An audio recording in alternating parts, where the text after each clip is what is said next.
Hello, and Welcome. welcome to Alternate fucking Casuals. What makes you Fucking casual? It don't matter. What you know. fucking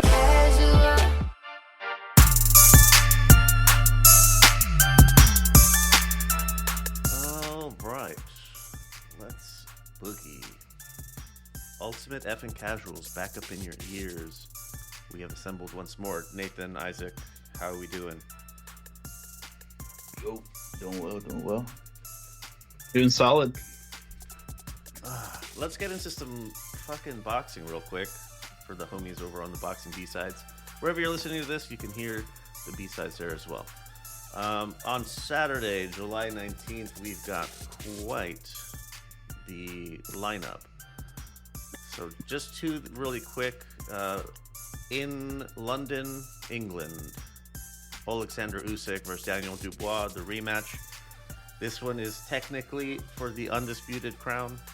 I don't count it as that because this title, the one title that Usyk doesn't have, that Dubois has, shouldn't have been taken from him in the first place. That's my justification. Nonetheless, undisputed fight. So, is this going to go differently from the first? I think it might be an even. I'll be honest. I think it'll be an even more resounding victory for Usyk.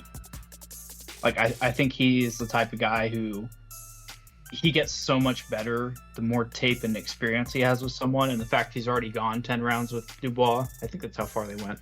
I think he's really just going to show just a difference in levels again. I am picking Usyk. I will say, Dubois has sort of changed a little bit since they fought. I feel like recently, especially, there's been I don't know, Dubois has sort of found his confidence. I mean, we sort of saw it in the build-up with, it was in the AJ fight. He's got a little bit more confidence to him now. I mean, he's starting to grow up a little bit. But I do think Usyk will just put on. I mean, what we've seen from him, like boxing masterclass. I mean, his IQ is just through the roof. And I think he'll be able to utilize it to get him another victory, maybe even by KO. I mean, we saw he was able to knock him out in the first fight. I believe it was with the jab. It was an odd stoppage. Yeah, Looked more like Dubois quit than. Yeah. But yeah, there you go. Here's a quick one. This is just for funsies. Drop a comment somewhere on the socials. How much of a boxing sicko are you? Do you know who Lawrence Okoli is? Take that one to the bank with you. One other quick one. Jesse Bam Rodriguez versus Pumelele Kafu. They're unifying two of the four major titles. And then I think they'll be doing undisputed later this year. But this is a small weight class, so this might be on par with how much of a sicko are you? But there's some good fights on the undercard. Diego Pacheco versus Trevor Lacombe. That's a good one to see where rising star Pacheco's at. Yeah. It's a nice little card. I think they actually have scheduled ahead for Bam, to fight Martinez. Puma? Yeah, they already have that one lined up. I think Puma is supposed to pick up the missing title in the meantime. Yeah. Hopefully it goes well, man. I feel like scheduling ahead like that is bad juju. Yeah, it's sort of bad luck. But yeah, hopefully it goes well for our boy Bam. And you don't have to be a sicko to know who this is. Manny Pacquiao is back. He's fighting for a title against Mario Barrios. Dude. Gross. Unk. 47 years old, back in the ring. He's ranked in the top 5. This is crazy, man. Yeah. He's fighting Mario Barrios, a current champ at 147. This is sort of wild to see. It's interesting context. I think last week we talked about Jake Paul and how there's a lot of outrage over him getting ranked in the top 15. When he's actually doing stuff. Manny Pacquiao's been out of the ring for 5 fucking years. And he had an exhibition match with some kickboxer in Japan. And he looked like shit. And he pops up and he's ranked 5th. this is the one that people should be outraged about if they're not, rather than Jake Paul. There you go. This fight has the potential to be really gross, like shades of the Mike Tyson fight, where they're just dragging a corpse out to make some money off of. But like, someone who, watched a lot of Manny Pacquiao, like, you do still have that, like, probably an unjustified position of like, I just want to see him win one more kind of thing, even though it's like clearly not the best move for his health. You still just want to see him win one more. I guess I'm a bit of a casual for having that kind of opinion, even though he's likely not going to win this one just due to the age disparity is crazy. But it would sort of be like Foreman coming back real late, real old, and winning a title again. I mean, that's really the only comparison, right? I think so. Yeah. I mean, if Pacquiao does manage to win, it would be like genuinely insane. And I will say this, like, Barrios, I mean, I think there's like a 99% chance he wins. He should win, but he is the weakest champ at 147. Yes, he is. We've seen him in some rough fights. He's very successful for what his skill level is, but yeah, it would be insane if Manny Pacquiao won. How old was Pacquiao whenever he beat Thurman? He was in his 40s already, still at that point, no? Yeah. He's like 42, I thought. Yeah, 41, 42. Yeah. I remember seeing that even was insane because, I mean, Thurman, he has some serious power, and that was, we know Thurman's good too. That was well to see, but I think, I mean, you can't beat age at some point. It's got to be too much. Barrios should win. But hopefully Pacquiao doesn't get like seriously hurt, super hurt or anything like that. That's the last thing we want to see. Yeah. If Mario Barrios loses, he needs to retire. Oh, dude. 100%. Like this, it's not. Yeah. It's not me just like, it's not for the memes that I'm saying or joking or anything. Like, no, you need to fucking stop. If you're not able to beat a mid-40s, mid-late 40s guy, I don't give a shit if he is Manny Pacquiao. It's not the same Manny Pacquiao from like what 15 years ago. This is an old man. And at that point, he's already made his money too. I mean, he had the Tank fight, another Manny fight. Oh yeah. On the Jake Paul card. I mean, yeah, he's made some money. I will say the undercard is good too for this. Yeah, I was gonna get into Pacquiao Barrios. It's actually very good. Mm-hmm. Yeah, if there was an indicator that like Barrios might lose, it is the fact that he got rocked and knocked out by a Tank who is a career 135er, right? Like that's, and he's been hurt a couple other times since then. So like, I mean, it's there. I don't think he was gonna have any legs on him, but I mean, there's plenty of ways that the Barrios could lose this fight. He shouldn't, but like if he did, like he's getting knocked around the ring by a lightweight. Fortunately, the undercard is pretty damn good. We got from the bottom up. I don't know if this is the exact running order. I think it is. Brandon Figueroa versus Joet Gonzalez.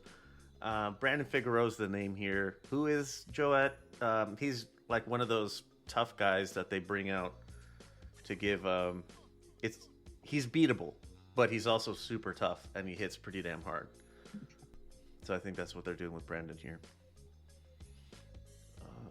Yeah, this is his first fight since Fulton. The Fulton fight, right? Yes. Okay.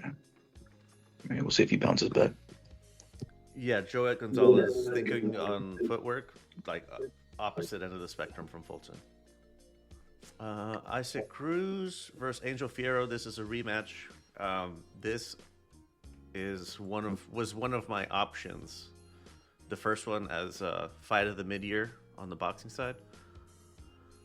That was really good. So yeah, it was a fun fight.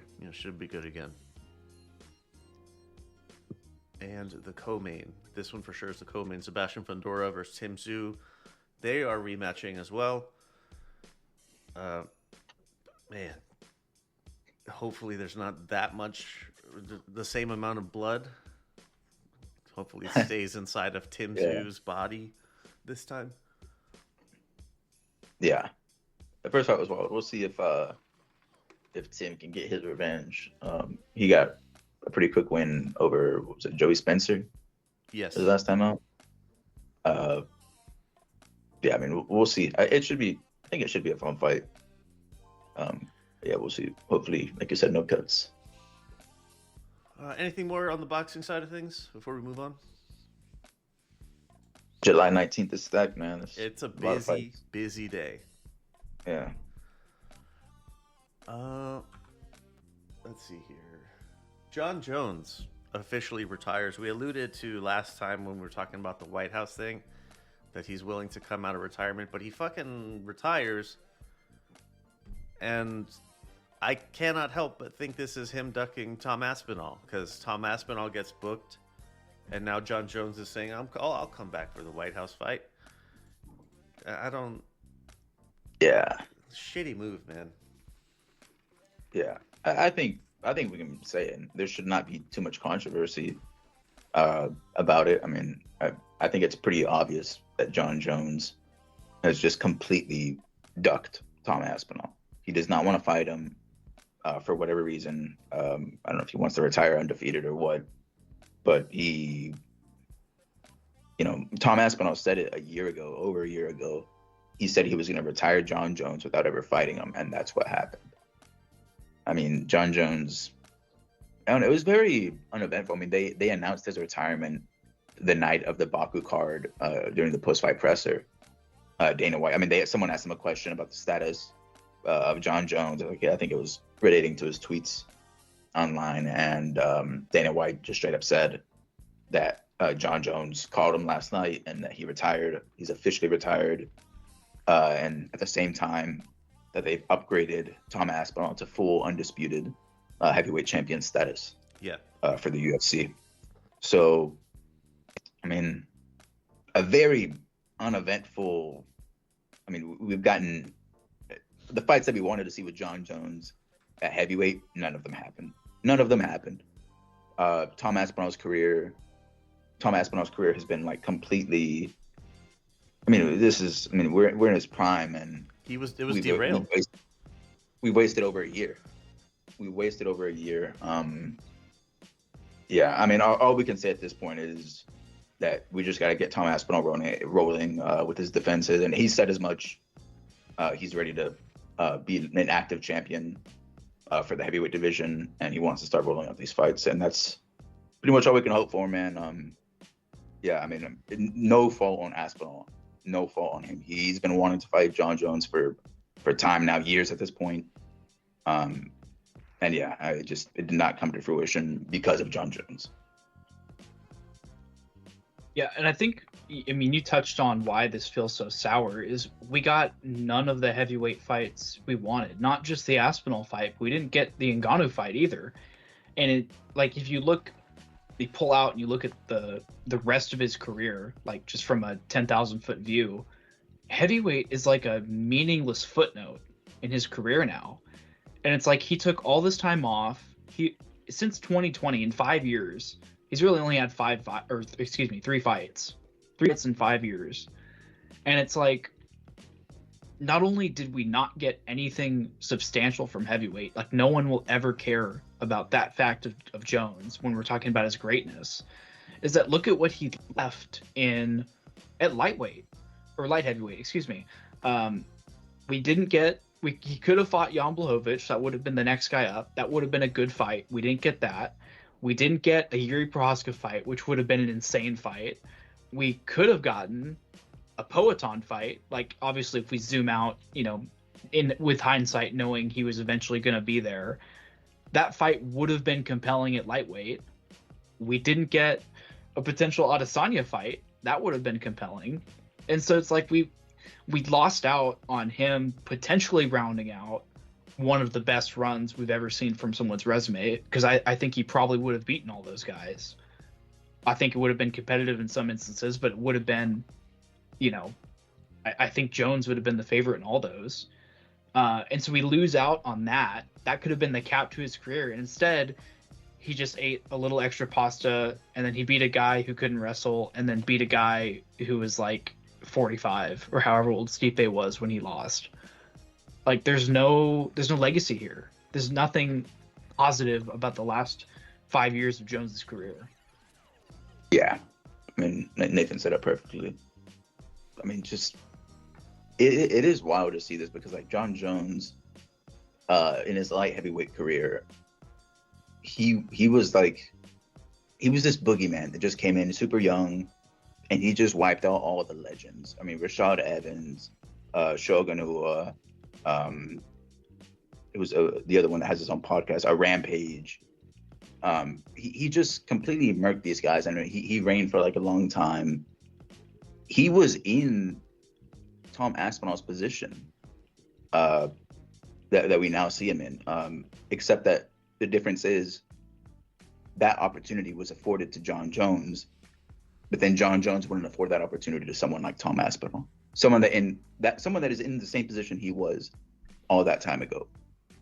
So like, I mean, I just don't have sympathy for someone like that at this point, and it's gonna leave a stain on his career. It's gonna absolutely leave a stain on his career because, I mean, he tries to claim, that he was retired, but I mean, they never vacated the belt. He kept talking trash online.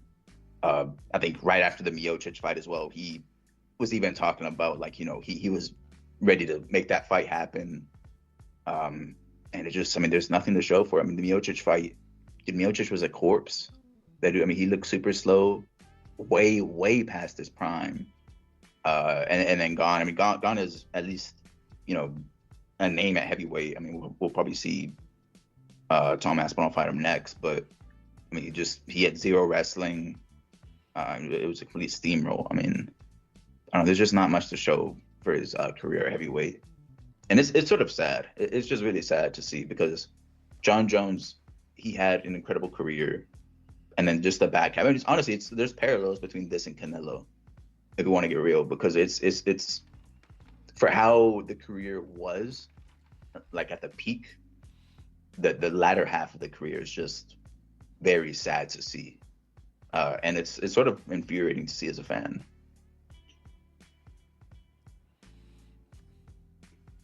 No notes. Very upset with Jon Jones. I would like to add the lack of enforcement from the UFC, because they'll strip people like at a moment's notice, but Jon Jones gets preferential treatment. I guess at the beginning of it, fine, he gets a little bit of superstar power, but later on, like, how can you hold up the belt that long without, like, your mandatory is right there and you're refusing to acknowledge it? Can't, like, that belt needs to get pulled. They let Jon Jones hold on to that way too long. Should have been stripped. Yeah. I guess moving on to better things, like, who do you guys think Tom Aspinall faces? Oh shit. Next. I think Gon's the only one that makes sense. Initially, he doesn't really have a whole lot before he has to start lapping the division like Pantoja is. So I think we're going to get a fresh face to start. I think it will probably be Gon. But after that, I mean, it's a lot of repeats. It's Pavlovich 2, it's Volkov 2, it's, guys like that. Blades. Blades 3. They can't make a third Blades fight. They can't do that. Yeah. I don't know. Yeah, it'll probably be Gon. Hopefully they can get that. There's a Paris card coming up. I know we were discussing that, Nathan. Hopefully they can get that up for that event, just so a lot of the UK fans can come over and show the support. But yeah, I mean, I hope they can get the ball rolling quickly on Tom Aspinall. He can start racking up these defenses. I'm gonna have to, one of our break glass topics here. Is Jon Jones on the Mount Rushmore of MMA? And I heard a really good point from Demetrius Johnson that I agree with. This is a dude who's had failed PED tests, multiple failed PED tests, and that to me is enough. For if you're going to have him there, it's going to be like Barry Bonds, and he gets the asterisk. I don't know. What do you guys think? Barry Bonds is a good comparison. Like, yeah, he was good, but like, we all know what happened. Yeah. How much of that was actually him? How could he have actually lived up to that same potential that he reached without it? Yeah, I mean, it's like I saw the video with DJ. He brings up a good point. The two failed tests, and there's just been so much. There's been so many negative things that come out about him. I mean, we haven't even discussed it, but the whole. I mean, one of the things that sort of in the back of my mind right now about Jon Jones, he had this thing in New Mexico where it was some really weird situation where he was apparently like on mushrooms or on some type of drugs, driving. He had a girl that was half naked in his car. Uh, the police pulled him over, and apparently he ran away, and then like called via phone. He called the cop via phone and was sending some. It was a weird situation, but he was threatening a cop. Just overall weird situation, and there's some criminal. It's a criminal case at the moment. He's being investigated. I believe he had his court hearing. I don't know too much about what's going on, but I mean, that was one of the things that people were saying was like, was this what, like, sort of like the last nail in the coffin that influenced the retirement decision? But I mean, there's just so many. That's one of like 10 negative things that Jon Jones has done. I mean, it's sort of disgusting to bring up, but I mean, stuff with his family, with some abuse, other vehicular accidents. I mean, I don't know. There's just so much negative stuff. As many positive things that Jon Jones has done in MMA, there's equally maybe more negative stuff outside of his fighting career. And I don't know. There's a lot of weird things, man. I don't know. I understand DJ's argument, and I would completely understand if someone didn't want to put Jon Jones as their GOAT. Completely understand it. Thinking on comparisons, so we did the Jon Jones, Barry Bonds with the asterisk on their name if you did put them on. Something that interesting that you made me think of, Isaac, was the Muhammad Ali as the boxer. Is he really the greatest of all time? Or aren't there comparable resumes that exist now? But we call him that because like who he was out of the ring as well. Whereas Mike Tyson has a little bit more of a checkered history outside of the ring. And a lot of people still rate him as an all-timer, but is he on the Mount Rushmore because I think you have to take into account their life outside of the ring. I don't know if you want to be like David Benavidez, the boxer, got caught. He pissed hot on a drug test, and he popped for cocaine. There are levels to trouble that you can get into, and that's not the worst. It's not the worst thing you could be doing with your time, is partying a little bit too hard.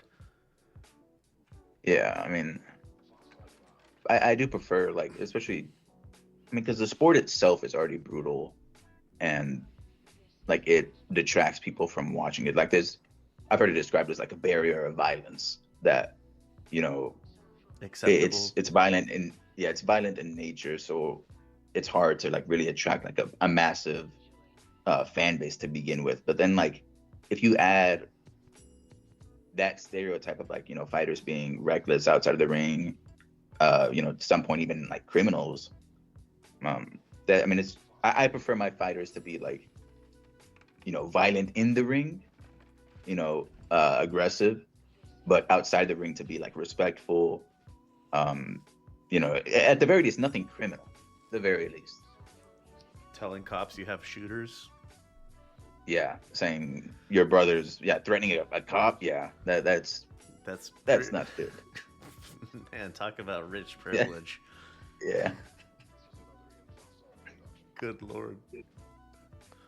Yeah, I mean, it's not, because like part of the thing that makes especially combat sports so compelling is that it's such a warrior sport, right? And you see the sportsmanship after the fact, right? That really oftentimes defines the image of a fighter. And so when you have someone like Jones who, plays up the villain role, inside the ring, that stuff's fun. But when that creeps outside the ring, it's like you start feeling gross. It's like, this is not someone It's not an act. You know, yeah, it's not exactly. Like, this is a little, it gets darker, and then it feels gross. Like, does it disqualify you from being the GOAT? No, but it does. I mean, how much embarrassment has he brought on the sport? How much bad publicity has he brought to MMA due to him not being able to control himself, you know? Yeah. Yeah. I still, I would completely understand if people didn't have him as the GOAT. I think on mine, it's pretty much just between him and DJ. But it's, yeah, I would understand if people didn't have him on. Anything more for Jon Jones before we move on? All right. Recapping, on July 4th, one Friday Fights 115. I didn't watch the whole thing, but I did watch the last handful, and the excellent fights. Highly recommend going to check it out. It's free on the ONE FC site. But we don't have any recaps for the 4th of July weekend. So to get this out of the way, wherever you're listening, hit us with a rating, man. It really helps. If you're feeling froggy, leave a review. If you want to take it a step further, go to Patreon. Look us up, LVX Media Net. That's the handle that we use everywhere. So if you can't find us, we're probably not on it. And if you go through Patreon, you get a special role. If you join Discord, you don't have to. You can just join as yourself. If you do join as, without going through Patreon, let me know where you found us or how you found us, and I'll hook you up somehow. But Discord's a lot of fun. There's a special little tucked away MMA place, so you don't have to listen to the boxing talk if you don't want to. Join us. It is fun on fight nights. It is such a good time on fight nights. It's so fucking funny. I was looking kind of at the aftermath of after 317, and just the number of messages the text was just out cold in all caps. Like it's fun. Yeah, I remember that. Yeah. That was good. All right, so quick break, and we'll be right back with the 318 preview. What if a small natural step could make a profound difference in your daily well-being? Many of us grapple with everyday stress, looking for natural ways to support our mood, our mental resilience, and our overall vitality. The answer might lie in nature's wisdom. Support for this episode is from psilocybin, a powerful psilocybin mushroom in a convenient microdosing capsule. Revered in traditional practices, psilocybin is gaining recognition for its remarkable benefits in mental health. With psilocybin, you're choosing a natural path to holistic wellness. I feel it's incredibly important to say that this isn't a substitute for professional medical advice, it's just a really good supplement. Of the 3 blends, I've tried the Inner Peace blend, and I can tell you from the beginning I felt a greater sense of calm and mental clarity. I've been juggling with some unfortunate stressors, and I've been doing it with a lot more resilience. But psilocybin is more than just a supplement, it's a step towards a more harmonious you. If you want to have a look at what psilocybin has to offer, go to lvx.be/psilocybin, that's SOULCYBIN, and use the code LuxMedia to get yourself a nice discount. Help us out a little bit in the process. Take the first step towards inner peace and clarity. Nurture your nature with nature. lvx.be/psilocybin, use code LuxMedia. In today's connected world, your digital life is always on. You shop, you bank, you connect with friends and family. All of this happens online. But with every download, every click, there lurks a hidden danger: viruses and other cyber threats. One wrong move and your personal data, your photos, even your identity could be at risk. And that's a scary thought. You need more than just hope or vibes. You need proven protection. Support for this episode is from Malwarebytes. It's your digital shield, constantly detecting, blocking, and eliminating the nastiest shit that you can find online. Think of it as your personal cyber guardian, always on watch so that you don't have to be. With Malwarebytes, you can browse, bank, Enjoy your online life with confidence. No more worrying about malware, phishing scams, ransomware, or any of that other nasty shit. Enjoy secure access to what matters most to you. Protect your digital world, protect your peace of mind. Take Malwarebytes for a trial run today. Go to lvx.be/mwb and invest in your online security today. Support for this episode is from Ramen Bay. You love ramen, but wish it had more, fresh toppings that take it from good to epic. But who has time for all that chopping and shit? Well, get ready to level up your noodle game with Ramen Bay. It's the ultimate topper that brings big flavor and incredible texture right into your bowl in seconds. Imagine perfectly seasoned beef or seafood, vibrant vegetables, or savory mushrooms, all freeze-dried to lock in peak freshness and flavor. Just sprinkle as much Ramen Bay as your heart desires as you're boiling up your hot ramen, stir, and watch it transform. Pop quiz hotshot. What's tiny, fuzzy, and responsible for a large portion of the food we eat?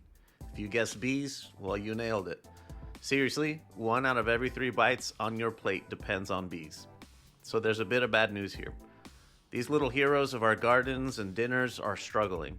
Between habitat loss, climate change, and pesticides, it's a fucking bummer. Without them, our world would look a lot different and it would be a lot less delicious. But there is good news. Support for this episode is from Project Honeybees. So when you pick out something nice for someone special, or just something nice for yourself, your purchase adopts a queen bee that you get to name and get to watch over, and you'll support the protection of these extraordinary little creatures.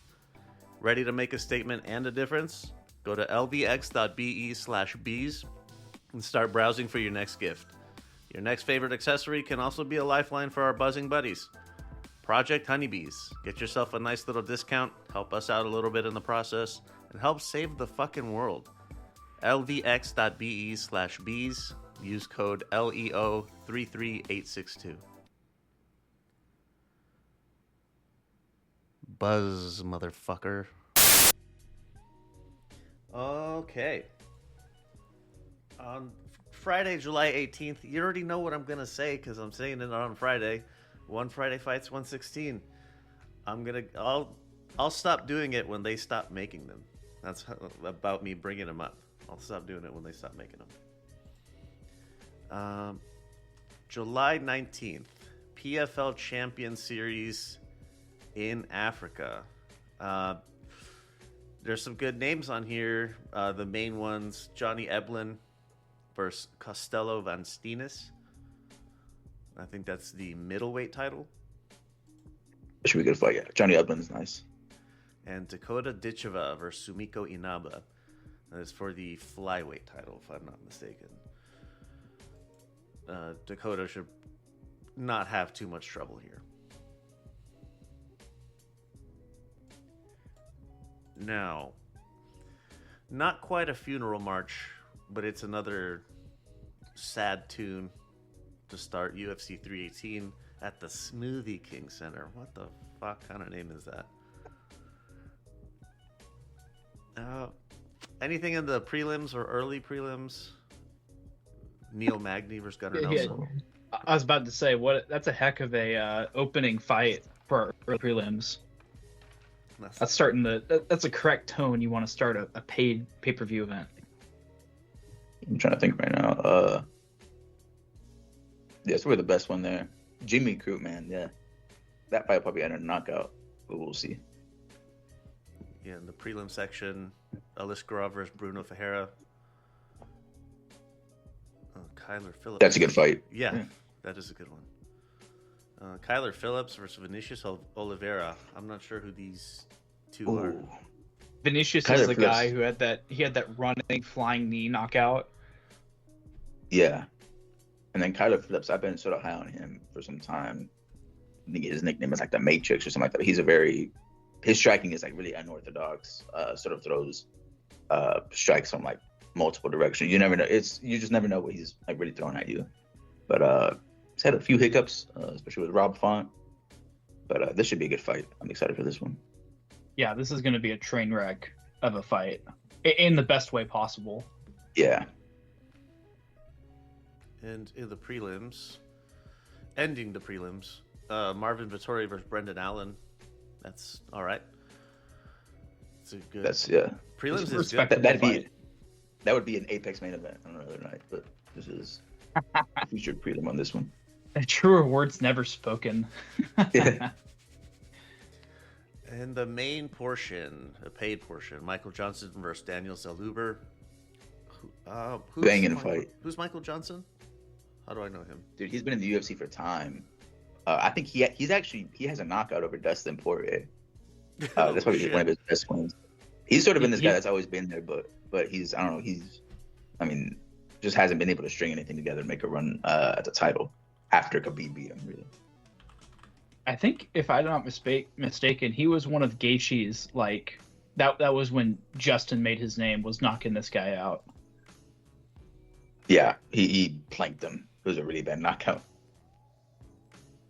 And then Zellhuber, we saw him. He was, I don't remember if I might have had him as my fight of the year, or at least an honorable mention. His fight with Ribovic during the Sphere card, and I think this is his first fight back since then, if I remember correctly. He took a lot of damage in that fight, but yeah, this should be a nice fun fight. Michael Johnson, not a slouch. I mean, I think he's won his last fight, or he won his last fight by finish, if I remember correctly. So yeah, I'm excited for this one too. It'll be a nice fun fight to start the main card. Michael Johnson, yeah, he TKO'd Otman Azaitar. Yeah, it was a nice KO too. Wow, that was a while ago. Yeah, these guys will be trying to knock each other out. It'll be a good fight. Paulo Costa versus Roman Kopylov. That's I don't know. Good fight, yeah. Paulo Costa, that's cool. If Paulo makes it to the scale or makes it to the fight night, really, it's always fun to see him fight. He just never fights. Yeah. Sorry, Chief, Kopylov. I just can't support a guy who doesn't fight. If this fight does happen, I will say it should be a good one. Kopylov, man, his kicks are super deadly, and I think we could see some nice stand up if they make it to the octagon at least. Teba Gautier versus Robert Valentin. So initially, when I saw this fight, I was like, "Why the hell is Robert Valentin on a main card for a pay-per-view?" Yeah. But then I was digging through, and this dude Gautier, it's this fighter that they're trying to build up. I think the UFC is trying to give him like a big push, just because like he has the physique, and I think he's been like pretty exciting in his last few fights. I think they're probably trying to set him up to get like a flashy knockout, on a highly viewed event. But yeah, this is a really weird fight to place, because most fans are not going to know who either of these two fighters are. But I think this is they're trying to give Gautier a push here. You think they're trying to push into Africa more? Because like PFL Maybe, is really kicking off their Africa stuff this year. Yeah, I mean, I guess because the Usmans and the Izzies and obviously like the Ngannous, they're faced up. So I guess someone to continue carrying like the African torch for the fan base there. The sub-Saharan Africa, because like the northern guys, like them and Middle East, the Arab world. Yeah, like the Moroccos and stuff. Yeah, there's plenty coming out of there. Yeah. Dan Ige versus Patricio Pitbull. Pitbull Solid fight. Yeah, Pitbull just lost, didn't he? Yeah. Yeah, to Yair. That's right. A quick turnaround. Because that fight was pretty boring. I would say this, man, Dan Ige, he has power. Pitbull better be careful, because Dan Ige is not just gonna let him steamroll him. Like I don't know. Hopefully it's at least a better fight than the Yair fight was. Yeah, there needs to be urgency from Pitbull, and I think that's probably the reasoning behind this matchmaking, right? Ige he's not a slouch. He's gonna be pushing a pace. So I mean, if Pitbull does his same shtick as last time, he's completely he's on my shit list. He's not worth paying attention to if he doesn't bring it this time around. Yeah. Main event: Max Holloway versus Dustin Poirier. The end of an era. The trilogy. Yeah. This is a trilogy. I thought this was just a rematch. Yeah, this is the third fight. I think Max's first fight in the UFC was against Dustin, if I'm not mistaken. Wow. Yeah. He's lost both, right? Like he's 0-2 against Dustin. Mm-hmm. Yeah. I mean, I remember. I mean, the fights were exciting, but obviously, like they're older now. I believe, like, we pretty much have a confirmation that this is going to be Dustin's last fight in the UFC or last fight, as professional MMA. So it'll be like his retirement tour. We'll see if he can get the win, man. I feel like the retirement fights, historically, they go wrong. Dustin's a little bit older. Obviously, he's coming off the performance he had with Islam, which he looked really good in that fight. So hopefully he can replicate it here, because I mean Max Holloway will still be here a little bit longer. He's not that old, but I don't know. I think it would be a decent fight. Sort of a weird fight to make just because Holloway has not beaten him yet. So I don't know. It's weird to have a trilogy, but I think it should be a good fight. I'm still excited to watch it. I think it makes just a little bit of sense for me because it's very fan friendly, and it's also like if Poirier wins this fight, you aren't knocking out a serious contender at lightweight. Because if they were putting him against like Patty and Patty lost, well then you just tanked your future. So they're kind of giving him a guy where win or lose, it's advantageous for the company, right? If Max loses, he doesn't really lose any of his star power. He could still sell out arenas and have compelling fights. Yeah. I think regardless, both options are good. The retirement would be nice to see Dustin retire on a win. But yeah, I mean, we'll just have to see how it unfolds. It should be a good fight though. Both like to stand up a lot. If I can make a bold prediction, I think Max is going to knock him out this time. Ooh. I think he's going to do him like Gaethje.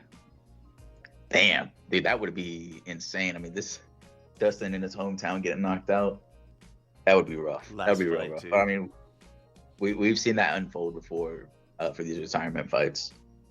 I think. Yeah, possible. I think it's going to be like a Korean Zombie kind of send off, like very bittersweet.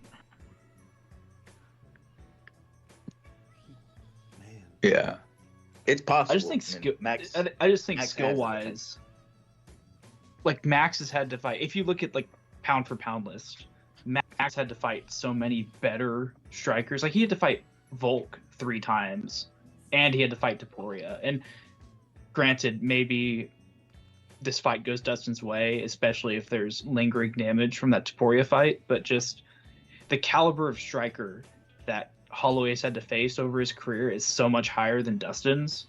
Like, I think that's gonna make a difference. And Max has already proven too that he can hang with these lightweights, right? His Gaethje knockout was just utterly insane. Yeah, he has the power. He absolutely has the power at this division. Yeah, we'll see. I like both fighters a lot. I think I sort of want Dustin to win a little bit more. But yeah, I mean, I obviously would not be upset if Max won. But hopefully, for the retirement's sake at least, I hope Dustin can get a win. I don't have too much to add. I haven't been watching long enough to be as invested in these guys. I say that shit all the time, but I'm not feeling like end of an era. Like my heart is sore and sad for losing Dustin to retirement. But I'm hopeful that this will be exciting. Max Holloway's fight with Gaethje was exciting as fuck. So yeah. I know Dustin going through this like preview now. I mean, I had not like looked deep into the prelims. It's actually not a bad card. There's a few fights obviously aren't going to be like crazy, but there's decent name value, and I think some of the matchups could make for exciting fights. So I am excited for this card. There's an RJ tag at the very bottom in the early prelims. Nicole Cagliari. Enjoy that. Oh yeah, yeah. Anything more for 318? All right. That's it. Let me do this. You've been listening to The Ultimate Effin' Casuals, a Lux Media production. If you'd like to give your thoughts, or you need to let us know how terrible you think our takes are, you can duck us and text the anonymous line at 833-589-7637. If you want to stand on your business, send a voice message or send a voice note in WhatsApp, and we'll see if you're interesting enough to make the final cut of the show. 833-LUX-PODS. If you prefer to hit us up on social media, the account name is LVX Media Net, all one word. That's YouTube, Instagram, Blue Sky, all the rest of that bullshit. If you can't find us, chances are we're not on it. Patreon is where you can go to get ad-free episodes and other behind-the-scenes exclusives while directly supporting what we do. LVX Media Net over there, just like everywhere else. Even if you don't sign up on Patreon, you can still help us out if you check out our ad sponsors. You can also help by giving us a rating and a review on whatever app you're listening on. And last but not least, you can also check out the merch shop. New stuff goes up all the time. Metal intros by Anders Janhunen. The trap intro and the outro are by Middle of Nowhere Beats. And for more shows like the one you just listened to, go to lvxmedia.net. And so we're heading into UFC 318, a little bit of PFL Africa, and a whole lot of boxing. Parting words. Yeah, summer's known for being scorching hot, and I think combat sports is getting that way for us. Been talking all sorts of hype about the fights are going to get good, and now it's here, and they are good. And it's not just the UFC, it's boxing too, so enjoy the fireworks. Yeah, I mean, I'm excited. We got some very good fights on the line, or on the way at least. There's no trenches, in the near future at least. Yeah, just enjoy it. Maybe get some food out, go out with some friends, spend some time outside.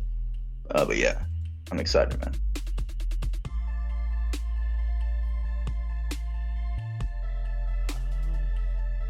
There's a Ryzen and join. Coming up. Oh, Ryzen. Oh yeah, those are really fun. Yeah. They always look really like grand. Shinada's going to be going, but we'll talk about that when it comes up. That's at the end of the month, so we'll be talking about that later. But still, I forgot about it. Dude, also join us on the server for fight nights. It's very fun. Yeah, it's always good chatter, and like you'll get to know some people just because like during the off days, it's shit gets interesting. All right, that's it for this episode of The Ultimate Fucking Casuals. See you on the other side of 318. Yeah, see ya. Peace.